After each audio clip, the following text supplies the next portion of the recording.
kos haji sebenarnya tidak pernah naik.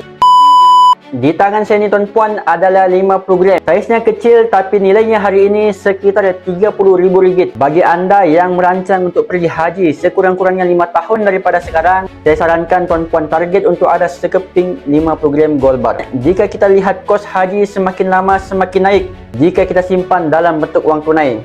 Namun sebenarnya tuan-puan, kos haji semakin murah jika kita simpan dalam bentuk gram emas.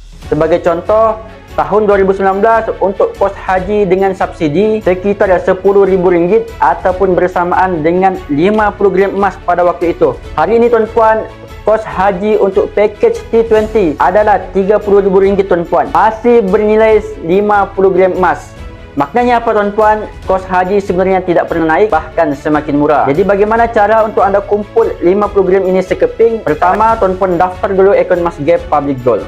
Dengan cara klik link di profil saya, daftar secara percuma. Dan yang kedua, tuan-puan konsisten menabung emas setiap bulan 1 gram 1 bulan selama 5 tahun. Tahun kelima, tuan-puan akan ada 60 gram emas yang nilainya pada waktu itu cukup untuk menunaikan kos haji. Dan anda tidak perlu risau jika kos haji naik, sebab harga emas juga naik. Jadi bagi anda yang nak jadikan emas sebagai dana haji yang selesa, terus daftar akaun Mas Public Gold sekarang.